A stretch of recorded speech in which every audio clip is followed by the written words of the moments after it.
पुनः भीम जी ने युद्ध किया, भगवान की तरफ देखा, भगवान ने एक तिनका बीच से फाड़ करके फेंक दिया। वैसे ही भीम ने भी जरासंध को बीच से फाड़ के फेंक दिया और भीम बहुत प्रसन्न हो गया कि मैंने जरासंध को मार दिया। लेकिन पीछे लौट करके देखा तो वही जरासंध मुस्कुराया खड़ा हुआ था। भीम ने आकर के कहा, कैसा हो, अब तो भाग चलो, सोई ठीक है, इसे तो फाड़ करके फेंक दो तो भी नहीं मरता है। भगवान ने कहा, दादा तुम देखते तो हो लेकिन तुम ठीक से देखते नहीं हो, एक बार और युद्ध करो और खूब ध्यान से मेरे तरफ देखो। पुनः युद्ध हुआ, भगवान ने पुनः तिनका को उठा करके इशारा किया और बिल्कुल ठीक से इस बार भीम ने इशारा को देखा और अलग अलग दिशा में उसके टुकड़े को फेंक दिया। जरासंध का गोविंदाय नमो नमः हो गया। चारों तरफ से पांडवों ने दिग्विजय कर लिया। सभा में चर्चा हो रही थी कि भाई प्रथम पूजा किसकी की जाए। नकुल सहदेव जी कहते हैं कि प्रथम पूजा के लायक केवल द्वारिकाधीश है, इसलिए उनकी प्रथम पूजा होना चाहिए। लेकिन शिशुपाल खड़ा हो गया। शिशुपाल ने कहा, सुनो, ये नकुल सहदेव बालक हैं और ये बाल बुद्धि यहाँ पर लगा रहे हैं। ये ग्वाला, ये काला, ये भगोड़ा, अरे ये लोग इसकी अग्र पूजा के लिए कह रहे हैं। और गिन गिन करके उसने भगवान को 100 गालियां दे दी। कुछ लोग नियम बना लेते हैं कि भैया जब तक हम एक माला नहीं करेंगे, जब तक 108 भगवान का नाम नहीं लेंगे, तब तक हम पानी भी नहीं पिएंगे। इस शिशुपाल का भी नियम था, जब तक गिन गिन करके 100 गालियां नहीं दे देता था तब तक पानी भी नहीं पीता था। लेकिन आज भरी सभा में गिन गिन करके 100 गालियां दे दिया। भगवान उठ करके खड़े भये और कहा, सुन, मैंने बुआ से कहा था कि नित्य में 100 गलतियों को क्षमा कर दूंगा, इसलिए वचन अनुसार आज भी तूने 100 गालियां दे दिया, 100 के ऊपर मत जाना। और शिशुपाल ने सोचा कि इतनी भरी सभा में चिल्ला चिल्ला करके मैंने 100 गालियां दे दिया, तब तो कुछ नहीं बिगाड़ पाया, एक और दे दूंगा सो क्या बिगाड़ लेगा। और जैसे ही शिशुपाल 100 के ऊपर बढ़ा, भगवान के सुदर्शन ने उसकी गर्दन को अलग कर दिया। किंतु उसके शरीर से जो तेज निकला वह भगवान के हृदय में जाकर के समाहित हो गया। धर्मराज जी ने नारद जी से पूछा कि ये इतना बड़ा पापी और इसका तेज भगवान के शरीर में कैसे समाहित हो गया। नारद जी ने कहा कि व्यक्ति को भगवान को भजना चाहिए, चाहे किसी रूप में भी वो भजे। हम लोग जितनी याद अपने शत्रु की करते हैं उतनी याद अपने मित्र की करते हैं क्या? मन में विचार करते रहते हैं, पता नहीं मेरा शत्रु मेरे विषय में क्या सोचता होगा, पता नहीं क्या प्लानिंग करता होगा। शत्रु की ज्यादा सोचते हैं। तो किसी रूप में भी भजें, यदि हम भगवान को भजेंगे तो भगवान को प्राप्त होंगे। एक कीड़ा दीवार में मिट्टी का अपना घर बनाता है और वो क्या करता है, अपने से कमजोर कीड़े को मार मार करके अधमरा कर देता है और उसे ला करके अपने मिट्टी के घर में बंद कर देता है और दिन में कम से कम 4 बार अपने घर में आके आवाज लगाता है। तो जो मिट्टी के घर में अंदर पड़ा है वो रात दिन उसी भृंगी कीड़े को याद करता रहता है, सोचता है कि वो फिर आके मुझे मारेगा और भूलने की इच्छा होती है, वो भूलने को तैयार होता है, इतने वो फिर आके ऊपर आवाज लगाता है। तो 2400 घंटे उसी की याद करते करते वो होता तो दूसरा कीड़ा है, लेकिन उसी की याद करते करते वो वह स्वयं ही भृंगी बन जाता है। इसलिए हम कैसे भी भजें, लेकिन यदि हम बार बार भगवान को भजेंगे तो हम भी भगवान के जैसे ही हो जाएंगे। लेकिन हम लोग रात दिन ये संसार को भजते रहते हैं, रात दिन संसार को भजते रहते हैं, इसलिए रात दिन ये संसार में फंसे रह जाते हैं, माया में फंसे रह जाते हैं। और यदि मायापति को भजेंगे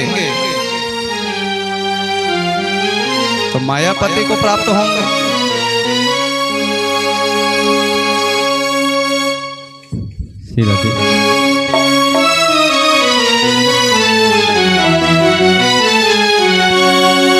ओ मेरी बीती ओ मरिया सारी, ओ मेरी बीती ओ मरिया सारी, बुला लो बुला लो बुला लो वृंदावन गिरधारी, बुला लो वृंदावन गिरधारी। मेरी बीती ओ मरिया सारी, मेरी बीती ओ मरिया सारी, बुला लो वृंदावन गिरधारी, बुला लो वृंदावन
नटनागर, जीवन की मेरी काली गागर, करुणा करो मेरे नटनागर,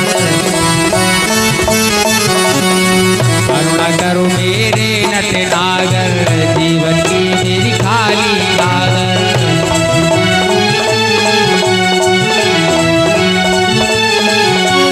अपनी दया को भर दो सागर, अपनी दया को भर दो सागर, आया शरण तिहारी, बुला लो बुला लो बुला लो वृंदावन गिरधारी, बुला लो वृंदावन गिरधारी।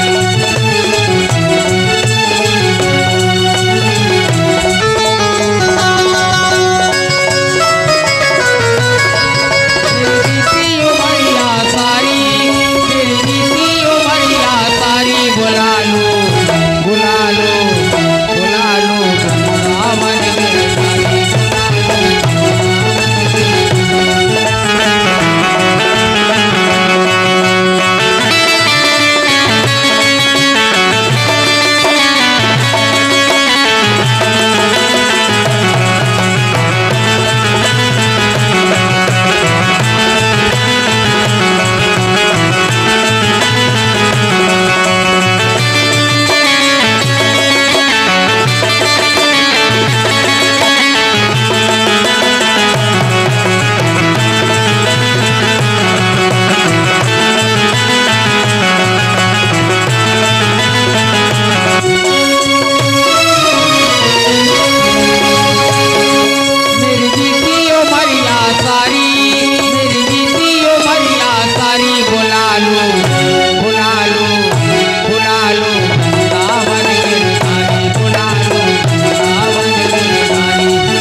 आज भगवान की प्रथम पूजा भाई, यज्ञ प्रारंभ हो गया और उस यज्ञ में सबने अपने अपने कार्यों को बांट लिया।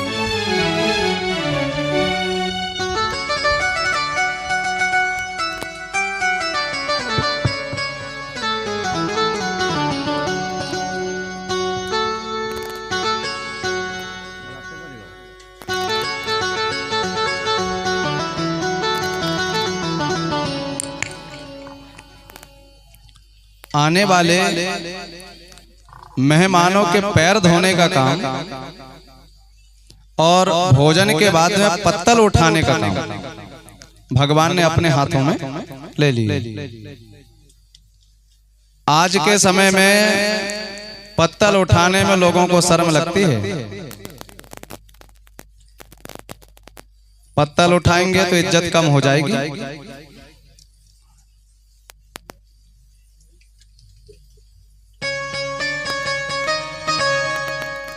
लेकिन पत्तल उठाने का काम स्वयं भगवान कर रहे हैं। दान देने का काम कर्ण को दिया गया और कोष अध्यक्ष दुर्योधन को बनाया गया। दुर्योधन को क्यों? कोष अध्यक्ष का काम है कि कोष को बचा करके रखें, संभाल करके रखें। लेकिन दुर्योधन पांडवों से जलन रखता है, इसलिए कोष को बचाएगा नहीं। और भगवान जानते हैं कि कोष में कोई कमी है नहीं, चाहे जितना लौटाए, इसलिए कोष अध्यक्ष दुर्योधन बन गया। मेहमानों को आने के बाद भोजन परोसने का काम भीम जी ने लिया। भोजन परोसने का काम भीम को क्यों दिया गया? जो व्यक्ति 2 रोटी 2 पूड़ी खाता हो, उससे कहो चलो परोसो, तो उसको लगेगा कि मैं 2 पूड़ी खाता हूं तो दुनिया भी 2 ही पूड़ी खाती होगी। 2-2 परसेगा और 2 से यदि कोई ज्यादा मांगेगा तो कहेगा भैया कितना खाता है। 2 से ज्यादा परसने को उसकी इच्छा नहीं होगी। लेकिन भीम जैसा खाने वाला कोई नहीं, तो भीम तो सोचेगा कि सब लोग खूब खाते होंगे, तो भीम जी खूब परसेंगे। जब तक भोजन करने वाला थाली में ना चढ़ जाए तब तक भोजन परोसते रहना चाहिए। जब भोजन करने की इच्छा नहीं होती तो अपने आप चढ़ते हैं थाली में, कि कहते हैं बस अब नहीं चाहिए। पर सामने वाले अपने आप पूछते हैं 1 पूड़ी और, जो खाने वाला होता है 1 की क्या बात करते हैं, 5 और रखो। और सामने वाला झूठा ही ऐसे करता, वो कहता है 5 रखो, और सामने वाला समझता है कि मना कर रहे हैं। तो भीम जैसा खाने वाला कोई नहीं, इसलिए परोसने का काम भीम को दिया गया।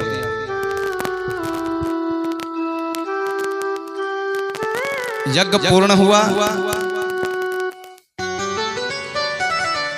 धर्मराज युधिष्ठिर जी ने कहा कि भगवान हमारा यज्ञ पूर्ण हुआ, संपन्न हुआ, सफल हुआ,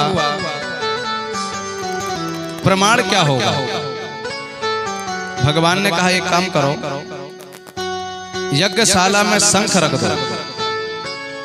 शंख यदि अपने आप ही बोलने लगे, क्योंकि जो मूर्ख होते हैं और जो शंख होते हैं वो बिना फूके नहीं बोलते। शंख को फूकना पड़ेगा तब बोलेगा, मूर्ख को फूकोगे तभी बोलेगा। लेकिन अपने आप बजे तो समझ लो कि हमारा यज्ञ संपन्न हो गया। सतयुग में यज्ञ आदि कार्य में भगवान स्वयं आकर के प्रकट होकर के दर्शन देते थे। त्रेता युग में यज्ञ कुंड में से खीर आदि से भगवान के रूप में वो प्रकट होते थे। द्वापर में शंख घड़ियाल अपने आप बोलने लगते थे, और कलयुग में जल की बूंदों के माध्यम से यज्ञ के सफल की गारंटी होती है।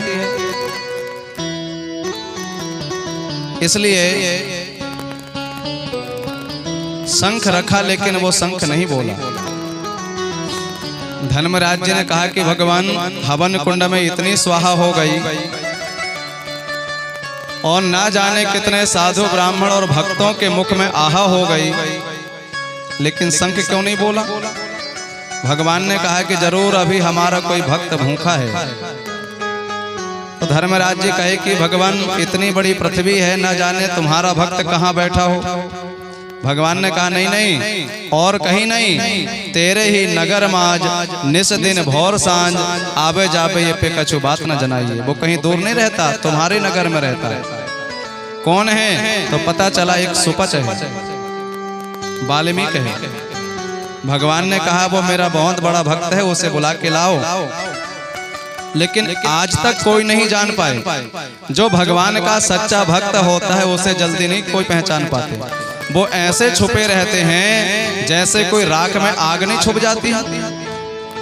आग यदि राख में छुप गई तो किसी को पता नहीं चलती कि यहाँ आग है, लेकिन जब उस आग में हमारा पैर अचानक पड़ जाता है और जब पैर जलता है तब समझ में आती है अरे यहाँ तो आग है। ऐसे ही सच्चे संत छुपे रहते हैं, किसी को मालूम नहीं होता। ज्यादा यदि जय जय होने लगी तो समझ लेना कि उसे कुत्ता बनना है, क्योंकि संसार में उसके नाम की जय जय हो रही है। इसलिए सच्चे संत छुपे रहते हैं। लेकिन आज के समय में कोई भजन करे चाहे ना करे, पर जब वो देखेंगे कि 10-20 हमारे तरफ आ रहे हैं, उसी तरफ राम राम करना शुरू कर देंगे। कोई देखें तो कि हाँ ये भजन भी करता है। लेकिन लोक मान्यता अनलसम करतप कानन दाहू, ज्यादा जय जय नहीं होना चाहिए। इसलिए ये छुपे रहते हैं, किसी को मालूम नहीं है। भगवान ने कहा उस सुपच को लेवा करके लाओ। भीम जी लेने के लिए गए और द्रौपदी से कहा कि तुम 56 प्रकार की सामग्री अपने हाथों से बनाओ। द्रौपदी भोजन बनाने लगी। भीम जी लेने को गए तो भीम जी ने क्या देखा, छोटी सी झोपड़ी है, चारों तरफ तुलसी के पौधे लगे हैं और वह बीच में बैठा है, भगवान का कीर्तन में लगा है। भीम ने जाकर के कहा पाइने को धारिये जो, पाप ग्रह टारिये जो, कीजे भाग्य भूर है। कहा आप अपने पैरों को हमारे घर में ले जाकर के रखो, और उन्हें अपने कंधे में उठा लिया। लेकिन वह समझा कि अरे ये भीम है, भीम वहीं जाता है जहां पर उठक पटक का काम करना हो। लगता है कि झाड़ू लगाते समय कोई पत्तल छूट गई है, अब ये वहीं ले जाकर के पटकेगा जहां पर वो पत्तल पड़ी है। कंधे में बैठा कांप रहा है और भीम जी ने सीधे रसोई घर में ले गए। 56 प्रकार की थाली सजी हुई आ गई। उन्होंने भगवान को भोग लगाया और देखा कि अरे इतना तरह तरह के व्यंजन, कोई मीठा है, कोई खट्टा है, कोई नमकीन है। मेरी जीभ को जो अच्छी लगेगी वो मैं खा लूंगा और बाकी को छोड़ दूंगा। तो इन्होंने सोचा इसका मतलब यह हुआ कि मैं स्वादु हूं, स्वाद के लिए खा रहा हूं। कहा नहीं नहीं, जब मैंने सबको भगवान को अर्पण कर दिया तो मुझे सब ही पाना पड़ेगा। क्या किया, सबको एक में मिला लिया और सबको इकट्ठा करके प्रेम से पाने लगा। इतना ही में द्रौपदी ने देखा कि देखूं तो ऐसा कौन आया है जिसके कारण मुझे भोजन बनाना पड़ा। देखा तो मन में विचार करी कि अरे सारा गुड़ गोबर एक कर दिया, कितनी मेहनत से बनाई और सबको एक में मिला लिया। अब इसको स्वाद कैसे मालूम होगा। फिर मन में बात आई कि जैसी जात का है वैसे ही काम कर रहा है। शंख थोड़ा सा बोला, लेकिन जैसे ही मन में ये बात आई शंख ने बोलना बंद कर दिया।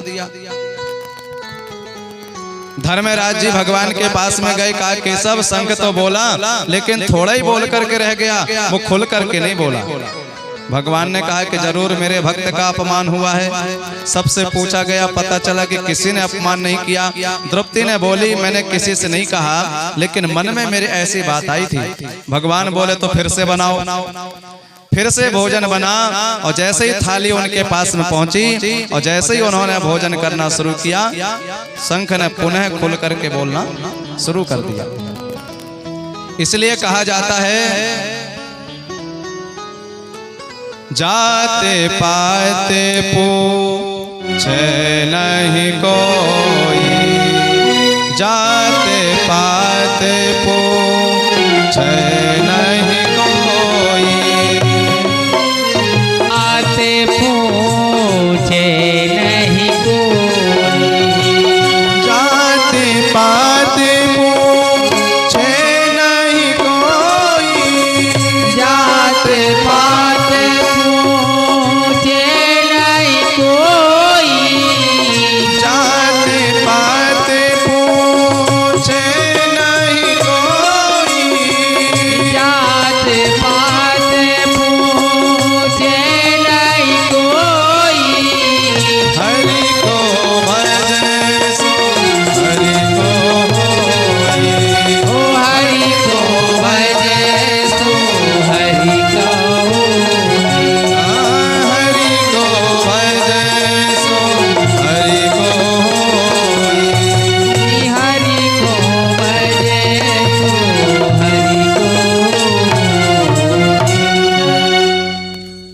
धर्मराज युधिष्ठिर जी महाराज का यज्ञ सफल होता है और उस यज्ञ में दुर्योधन का अपमान होता है, जिसके कारण महाभारत का युद्ध होता है।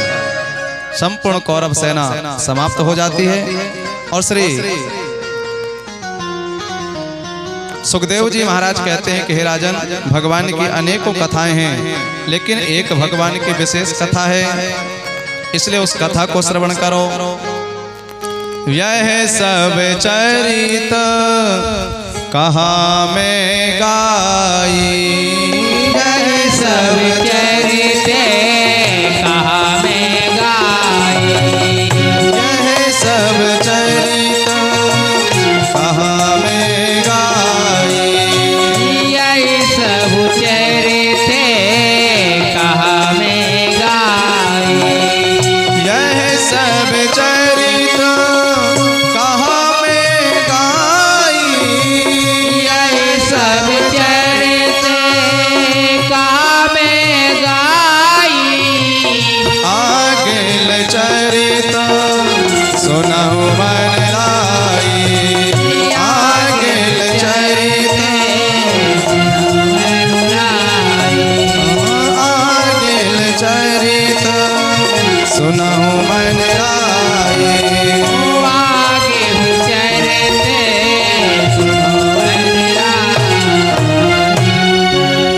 सुखदेव जी कहते हैं कि हे राजन, एक ब्राह्मण देवता हैं जो कि भगवान के परम प्रिय मित्र हैं। कृष्ण अस्यासीत सखः कश्चिद ब्राह्मणो ब्रह्मवित्तमः विरक्त इंद्रिय अर्थेषु प्रशांतात्मा जितेन्द्रियः।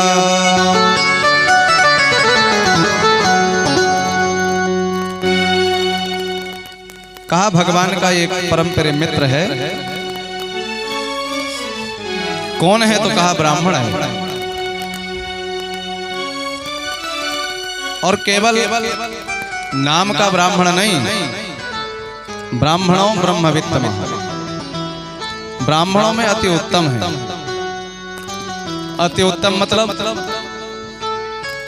बढ़िया पिए और बढ़िया खाए और कहे कि हम तो ब्राह्मण हैं। तो किस बात के ब्राह्मण? केवल नाम के ब्राह्मण नहीं,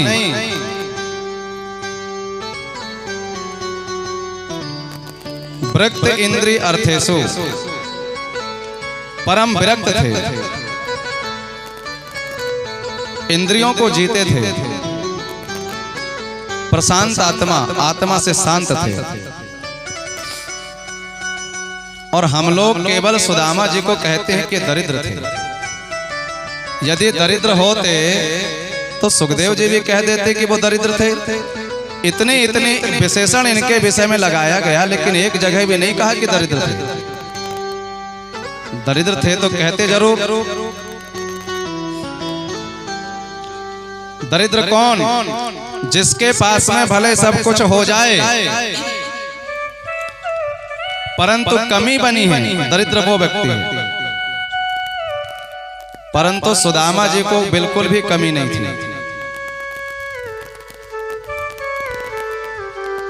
एक बार एक महात्मा जी को एक कौड़ी मिली और महात्मा जी ने कहा कि मैं इस कौड़ी को उस व्यक्ति को दूंगा जो व्यक्ति दुनिया में सबसे ज्यादा दरिद्र होगा। और उसने बहुत खोजा, लेकिन कोई ऐसा दरिद्र व्यक्ति उसे मिला नहीं। एक दिन महात्मा जी ने, महात्मा जी रास्ते में बैठे भजन कर रहे थे। इतने ही में राजा की एक टोली आ रही थी और उन सैनिकों ने महात्मा जी से कहा कि यहाँ से हटो, यहाँ से हटो। बोले क्यों? कहा राजा साहब आ रहे हैं। कहाँ जा रहे हैं? कहा दूसरे राजा के संग में युद्ध करेंगे और उस राजा को युद्ध में पराजित करके उसके खजाने को अपने खजाने में मिलाएंगे। महात्मा समझ गए कि दुनिया में इससे बड़ा दरिद्र कोई नहीं है। महात्मा जी राजा के पास में गए और कहा, राजन जरा अपना हाथ फैलाना। राजा ने हाथ फैलाया और महात्मा जी ने महात्मा ने कौड़ी को उठा करके राजा के हाथ में रख दिया और कहा, राजन दुनिया में मैंने तुझसे बड़ा दरिद्र व्यक्ति आज तक नहीं देखा। इसलिए दरिद्र वो व्यक्ति है जिसके पास में भले सब कुछ हो जाए लेकिन कमी बनी है। इसलिए कबीरदास जी महाराज कहते हैं, चाहे गई चिंता मिटी मनवा बेपरवाह,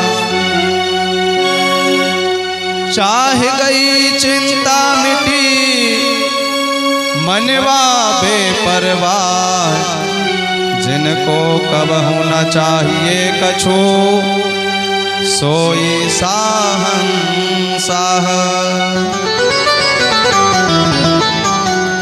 जिनको कभी कुछ नहीं चाहिए किसी से, सहनसा वह है, राजा वो है।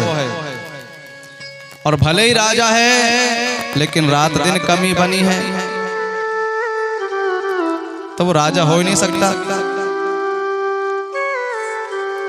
कबीरा सब जग निर्धना, धनवंता नहीं कोई, और धनवंता सोई जानिए, जाके राम नाम धन हो। धनवान वो है जिसके पास में राम नाम का धन है। यदि संसार के धन होने से व्यक्ति अमीर हो जाता है तो फिर मरने के बाद साथ में क्यों नहीं ले जाता?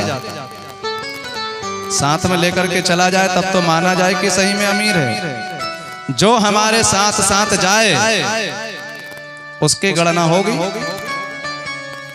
150 वर्ष केवल हमारा हमारा कह करके बिता दिए।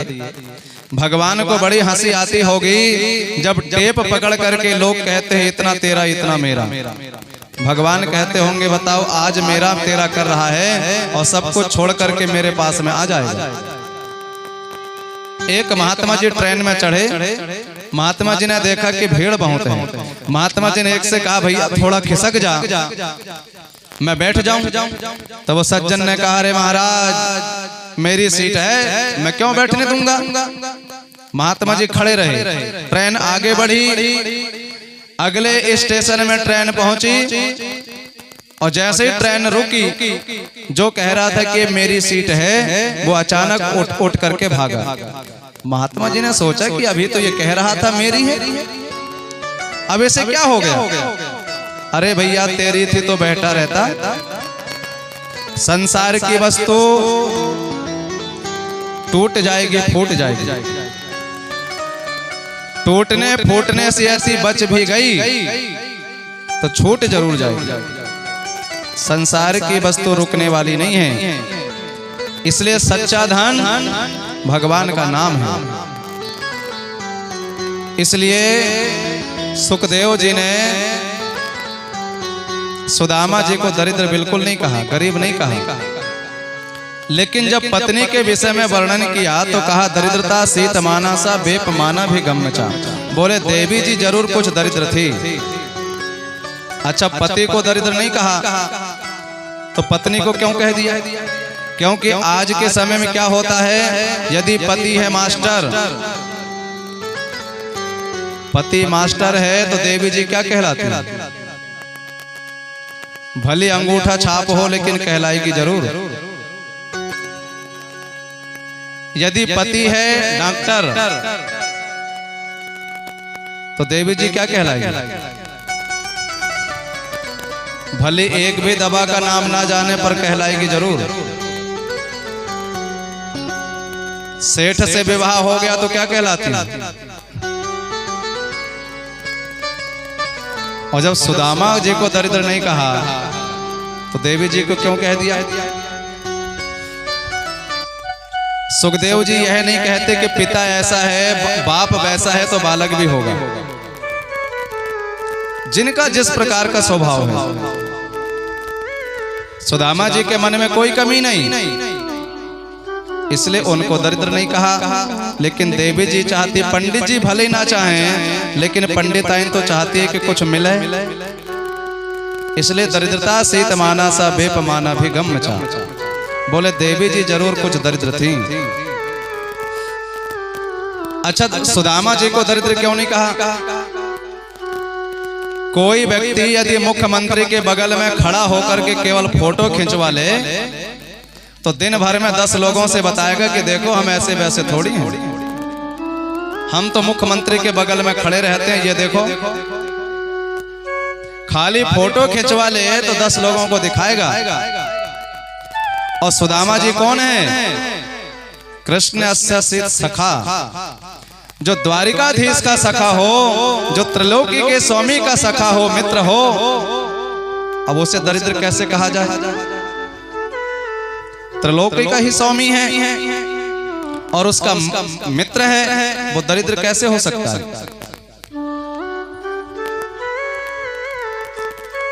सुदामा जी महाराज भगवान के सखा कैसे हो गए? एक समय जब भगवान पढ़ने के लिए गुरुकुल में जा रहे थे, उनका रथ जंगल में से जा रहा था। अचानक जंगल में एक बालक के रोने की आवाज सुनाई दी। भगवान ने रथ रुकवा दिया और जहां से रोने की आवाज आ रही थी भगवान वहां पर गए। भगवान ने क्या देखा? एक बालक है और उसके पैर में कांटा लगा, इसलिए वह रो रहा है। भगवान पैर के पास में बैठ गए और भगवान ने क्या देखा कि वह कांटा पक चुका है। तो दोनों तरफ से, चारों तरफ से अंगूठे से भगवान ने उस कांटे के चारों तरफ दाबना शुरू किया, तो धीरे से खिसक करके वो कांटा कुछ ऊपर आ गया। लेकिन दोनों हाथ दाबने में लगे हैं, यदि दाबना बंद हो जाए तो कांटा फिर अंदर घुस जाएगा। इसलिए भगवान ने धीरे से उस कांटे, उस पैर को ऊपर उठाया और दांत से भगवान ने उस कांटा को पकड़ लिया और कांटा को निकाल लिया। जब कांटा निकल गया तो सुदामा जी और जोर जोर से रोने लगे। भगवान ने कहा, भैया अभी तू रो रहा था क्योंकि तेरे पैर में कांटा था, लेकिन अब कांटा निकल गया, अब क्यों रोता है? सुदामा जी ने कहा, भैया मैं इतना बड़ा हो गया लेकिन आज तक मैंने किसी को मित्र नहीं कहा, लेकिन तुझे देख करके लग रहा है कि तुझसे बढ़िया दुनिया में कोई मित्र हो नहीं सकता। भगवान ने सुदामा जी को रथ में बैठा लिया और सुदामा जी को रथ में बैठाकर गुरुकुल में साथ साथ पहुंचते हैं। गुरु जी ने दोनों से पहले सरस्वती पूजन करवाया। जय जय जय हे वीणा पाणी, जय जय जय हे वीणा पाणी, जय जय जय हे वीणा पाणी। शिव कल्याणी मात भवानी, शिव कल्याणी मात भवानी, शिव कल्याणी मात भवानी, शिव कल्याणी मात भवानी। जय जय जय हे वीणा पाणी, जय जय जय हे वीणा पाणी।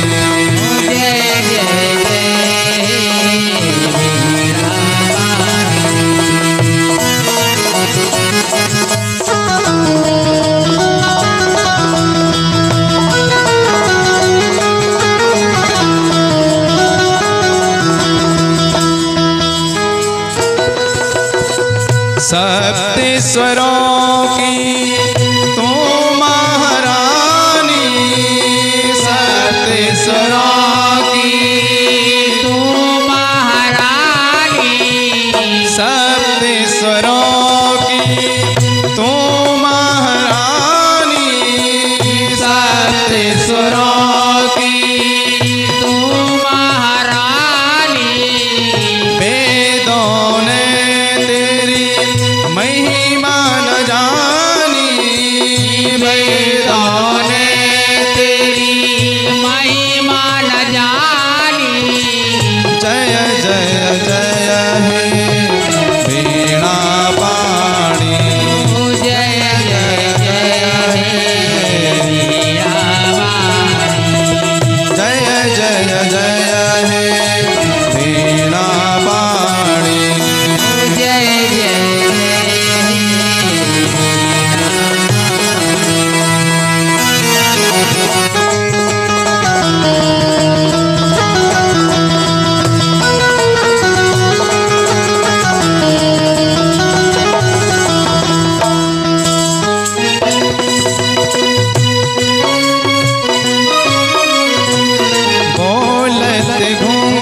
गुरुजी ने सरस्वती पूजन करवाए और एक एक पाठ दोनों को याद करने के लिए दे दिए।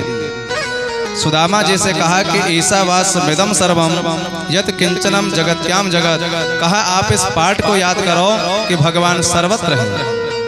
और भगवान से कहा समोहम सर्वभूतेषु न मे दोषो न प्रियः, कहा आप यह पाठ याद करो कि भगवान सबको एक समान दृष्टि से देखते हैं, ना उनके लिए कोई प्रिय है और ना उनके लिए कोई अप्रिय है, सबको एक दृष्टि से भगवान देखते हैं। आप इस पाठ को याद करके दिखाओ। दोनों को एक एक पाठ मिल गया और जब दोनों ही कमरे में पहुंचे, सुदामा जी बार बार भगवान के चेहरे को देखते। भगवान ने कहा, रे भैया, गुरुजी ने पाठ याद करने के लिए दिया है और तुम मेरे तरफ क्यों देख रहा है? मालूम है याद नहीं कर पाएगा तो सवेरे गुरुजी पूछेंगे और नहीं बता पाएगा तब क्या होगा? सो तुरंत सुदामा जी ने कापी उठाया और याद करने लगे। लेकिन होता क्या है, कापी में भी भगवान का चेहरा दिखता है। पूरी रात बीत गई, एक शब्द नहीं पढ़ पाए। जब गुरुजी के सामने पहुंचे, गुरुजी ने कहा चलो सुनाओ। अब पढ़े हो तो सुना में, पढ़े नहीं सो क्या सुनाए। गुरुजी ने भगवान से कहा कि आप सुनाओ, लेकिन भगवान ने सोचा जब मेरा मित्र नहीं बता पाया तो मैं क्यों बताऊं, इसलिए भगवान भी नहीं बोले। तो गुरुजी ने कहा कि जाओ, गुरुकुल में कुछ ना कुछ दंड दिया जाता है, इसलिए कहा जाओ जंगल से लकड़ियां लेकर के आओ। और चलते समय गुरु माता ने कुछ चने सुदामा जी को दे दिया और कहा जब भूख लगे तो इन्हें पा लेना। और दोनों ही जब जंगल में पहुंचे, सुदामा जी ने जब उस चना की पोटरी को देखा तो वो देख करके समझ गए कि अरे ये चने तो श्रापित हैं। एक ब्राह्मणी के यहाँ से कुछ चोर चना की पोटरी लेकर के भागे। उन्होंने सोचा ये कुछ अच्छी वस्तु होगी और उस ब्राह्मणी ने, क्योंकि देखो ब्राह्मणों की कुछ वृत्ति होती है। पहली वृत्ति ब्राह्मणों की होती है सिलोंच वृत्ति। सिलोंच वृत्ति मतलब जब किसान का खेत कटता है तो कुछ सिला, जो गुच्छादार अन्न होता है, वो खेत में गिर जाता है, उसको कहते हैं सिला। तो उस सिला को बीन करके जो कार्य चलाए उसे सिलोंच वृत्ति कहते हैं। तो ब्राह्मणों की सबसे पहली वृत्ति है सिलोंच वृत्ति। दूसरी वृत्ति होती है ब्राह्मणों की उंच वृत्ति, क्योंकि देखो 12 महीना खेत में कोई सिला थोड़ी मिलेगी। अब 12 महीना खेत थोड़ी करते हैं, तो किसान क्या करते हैं, अपनी फसल को ले जा करके सेठ साहूकारों को बेच देते हैं। तो दुकान के बाहर जो अन्न पड़ा रह जाता है उसे कहते हैं उंच वृत्ति। उसे बीन करके जो कार्य चलावे उसे उंच वृत्ति कहते हैं। तीसरी वृत्ति होती है पुराण आदि और चौथी वृत्ति होती है स्वान वृत्ति। स्वान वृत्ति क्या, जिस व्यक्ति ने कुत्ता पाला है वो जानता होगा। जब कुत्ता का मालिक अपने घर में आता है तो अपने मालिक को देख करके कुत्ता भौंकने लगता है, तो मालिक समझ जाता है मेरा कुत्ता भूखा है। तुरंत वो अंदर जाता है और रोटी लेकर के आता है। और सीधे कुत्ता को देता नहीं है, ऐसे ऊपर दिखाता है। कुत्ता बार बार छलांग लगाता है, लेकिन